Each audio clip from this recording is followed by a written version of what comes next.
Hello, welcome to my YouTube channel. ഞാൻ ഇന്നെന്തിനാ വന്നതെന്നറിയാം. നമുക്ക് നാളെ തൊട്ട് നമുക്കൊരു വെയിറ്റ് ലോസ് ചലഞ്ച് എടുത്താലോ, 30 ദിവസത്തെ. കാരണം എന്താ വെച്ചാൽ ഇപ്പം എൻ്റെ ഡെലിവറിക്ക് മുന്നേ ഞാൻ കുറച്ച് നല്ലോണം മെലിഞ്ഞിട്ടുണ്ടായിനി. പക്ഷേ ഡെലിവറിക്ക് ശേഷം പിടിച്ചാൽ കിട്ടാത്തത്രയും തടി വെച്ചു. ഒന്നാമത് ആ ഡെലിവറി സമയത്ത് തന്നെ ഞാൻ 85 കിലോ ആയിട്ടുണ്ടായിനി. ഡെലിവറി കഴിഞ്ഞ് അതൊരു 78ആയി 75ആയി. പിന്നെ ഞാൻ ഫീഡ് ചെയ്യുന്നതുകൊണ്ട് ഒരു 72 71 ആ ഒരു റേഞ്ചിൽ നിൽക്കുന്നുണ്ടായിനി. പക്ഷെ ഞാൻ ഫീഡിങ് നിർത്തി ഒരു മാസം കൊണ്ട് ഞാൻ 6 കിലോ ഒറ്റയടിക്ക് കൂടി. ഞാൻ ഫീഡ് ചെയ്യുന്നില്ല. അപ്പം ഞാൻ ഒറ്റയടിക്ക് തന്നെ 6 കിലോ കൂടി. ഞാനിപ്പോൾ 79 കിലോൻ്റെ അടുത്ത് ഇങ്ങനെ നിൽക്കുന്നുണ്ട്. കുറേ ദിവസമായി, ഞാൻ കുറേ നാളായി കുറച്ച് എമൗണ്ടിൽ ഫുഡെല്ലാം കഴിക്കാൻ വേണ്ടി തുടങ്ങിയിട്ടും ഞാൻ എങ്ങനെയും മെലിയുന്നില്ല. വർക്കൗട്ട് ചെയ്താലേ മെലിയൂന്ന് എനിക്കറിയാം. പക്ഷെ എനിക്ക് ഭയങ്കര മടിയായതുകൊണ്ട് ഞാൻ വർക്കൗട്ടും ചെയ്യുന്നില്ല. 2 ദിവസം സൂംബ ഡാൻസ് എന്നെല്ലാം പറഞ്ഞിട്ട് ആടും, പിന്നെ സ്റ്റോപ്പ് ചെയ്യും. അതെല്ലാം എനിക്ക് ഭയങ്കര മടിയായി. പക്ഷെ എനിക്കിപ്പം ഒരു ഡ്രസ്സും കയറാത്ത അവസ്ഥയായി. ആടി ഒരു സാരി എടുത്താൽ പോലും ഒരു ഭംഗിയില്ല. കാരണം അവിടെ ഇവിടെ ഒക്കെ ഫാറ്റാണ്.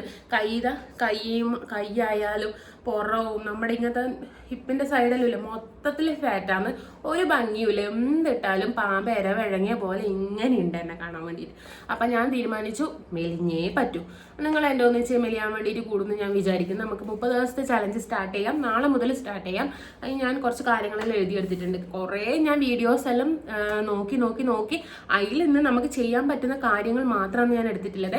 പിന്നെ പറയാൻ വരുന്നത് എന്തായാലും നമ്മൾ എക്സസൈസ് ചെയ്യണം. അപ്പം ഞാൻ കുറേ എക്സസൈസ് നോക്കിയാൽ ഒരു നല്ലൊരു രജിഷ രാജേന്ദ്രൻ അങ്ങനെ എന്തോ ഒരു പറയുന്ന ഒരു അക്കൗണ്ടിലേത്തെ ഒരു എക്സസൈസ്, ഒരു 10 മിനിറ്റോളം കുറച്ച് ഹെവി എക്സസൈസ് ആണ്. പക്ഷെ എല്ലാവരും നല്ല റിവ്യൂ ഒന്നും അതിനിട്ടിട്ടില്ല. എല്ലാവരും കുറേ ആൾ മെലിഞ്ഞു എന്നെല്ലാം പറഞ്ഞു. അപ്പം ഞാനത് ഫോളോ ചെയ്യാമെന്ന് വിചാരിക്കുന്നത്. നിങ്ങളും അത് ഫോളോ ചെയ്യാൻ തയ്യാറാണെങ്കിൽ ഞാൻ അവരെ ആ വീഡിയോൻ്റെ ലിങ്ക് ഇതിൽ കൊടുക്കാം.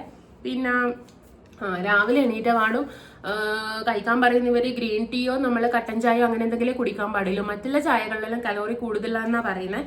പിന്നെ ഗോതമ്പ് ദോശയോ റാഗി ദോശയോ മാത്രമേ കഴിക്കാൻ പാടുള്ളൂ. മറ്റേ നമ്മൾ അരിമാവിന്റെ ദോശ കഴിക്കുമ്പോൾ അതിലും കലോറി കൂടുതലാണ്. റാഗിയിലും ഗോതമ്പിലൊന്നും വളരെ കുറച്ച് കലോറി ഉള്ളൂ എന്നാണ് പറയുന്നത്. അപ്പോൾ ഈ റാഗി ദോശയും ഗോതമ്പ് ദോശയും എടുക്കുമ്പം വളരെ 1 or 2 മാത്രമേ തിന്നാൻ വേണ്ടി പാടുള്ളൂ. നമ്മളെ വിശപ്പടങ്ങുന്ന വരെയും നമ്മൾ കഴിക്കരുത്. ഞാൻ ഗോതമ്പ് ദോശ ആയിരിക്കും എടുക്കില്ല, റാഗി ദോശ എടുക്കില്ല. കാരണം എനിക്ക് റാഗി ദോശ എത്ര ചുട്ടാലും നല്ല രീതിയിൽ അത് കിട്ടൂല, ഇങ്ങനെ കുഴഞ്ഞുണ്ട പോലെ ഉണ്ടാവും. അപ്പം ഞാൻ ഗോതമ്പ് ദോശയാണ് എടുക്കാൻ വിചാരിക്കുന്നത്. അപ്പം അതിൻ്റെ വെച്ച് ഒരു ഓംലേറ്റും കൂടി കഴിക്കണം എന്നാണ് പറയുന്നത്. ഓംലേറ്റ് കഴിക്കുമ്പോൾ നല്ല ഉള്ളിയെല്ലാം അരിഞ്ഞിട്ടിട്ട് നല്ല ഓംലേറ്റ് ആയിരിക്കണം കഴിക്കേണ്ടത്. വെറുതെ അങ്ങ് ബുൾസൈ അടിച്ച പോലെ കഴിക്കണ്ട. ഉള്ളിയെല്ലാം അരിഞ്ഞിട്ടിട്ടുള്ളത് കഴിക്കുക. അതിൻ്റെ ഒന്നിച്ച് ഗ്രീൻ ടീയോ കട്ടൻ ചായയോ മാത്രം കുടിച്ചാൽ മതി. അത് കഴിഞ്ഞ് നമ്മൾ ഒരു 7 മണി 7:30 ആകുമ്പം സ്റ്റാർട്ട് ചെയ്താൽ ഫുഡ് കഴിക്കാൻ സ്റ്റാർട്ട് ചെയ്ത് ഒരു 10-11:30 ആകുമ്പോൾ നമുക്ക് വീണ്ടും വിശക്കാൻ തുടങ്ങുമല്ലോ. അപ്പം നമ്മൾ ചിയാസീഡിന്റെ വാട്ടർ കുടിക്കാനാണ് പറയുന്നത്. ചിയാസീഡ് എന്ന് പറയുമ്പോൾ ഒരുപാട് ഗുണമുണ്ട് എന്നാണ് പറയുന്നത്. അപ്പോൾ വേഗം നമ്മുടെ ഡൈജഷനെല്ലാം നടക്കും, നമ്മളെ കെട്ടിനെല്ലാം നല്ലതാണെന്നാണ് പറയുന്നത്. അപ്പം നമുക്ക് ചിയാസീഡിന്റെ വെള്ളം കുടിക്കാം.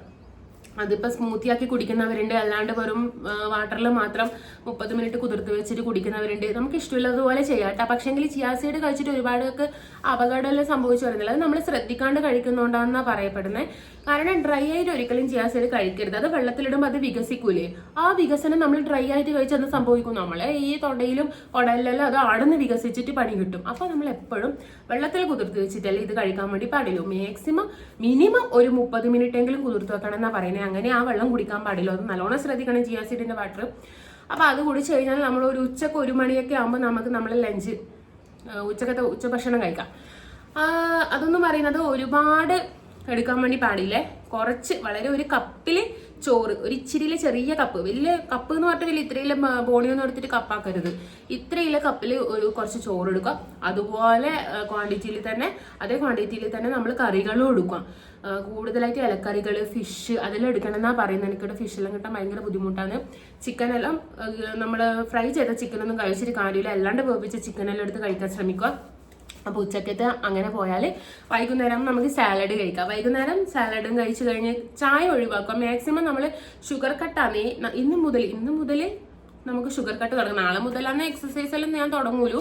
അപ്പോൾ അന്നേരം മുതൽ ഞാൻ ഷുഗർ കട്ടെല്ലാം തുടങ്ങും. എങ്ങനെ എനിക്ക് മെലിഞ്ഞേ പറ്റും.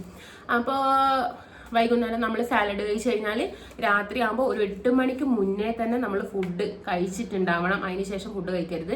8 മണിക്ക് മുന്നേ വളരെ ലൈറ്റായിട്ട് വേണം. ഒരു ചപ്പാത്തി എടുക്കുക, അല്ലെങ്കിൽ 2 ചപ്പാത്തി, മാക്സിമം 2 ചപ്പാത്തി, അതിൽ കൂടുതൽ എടുക്കരുത്. അപ്പോൾ അതും കൂടെ കഴിച്ച് കഴിഞ്ഞ് നമ്മളെ ഭക്ഷണം കഴിക്കുന്നത് സ്റ്റോപ്പ് ചെയ്യുക.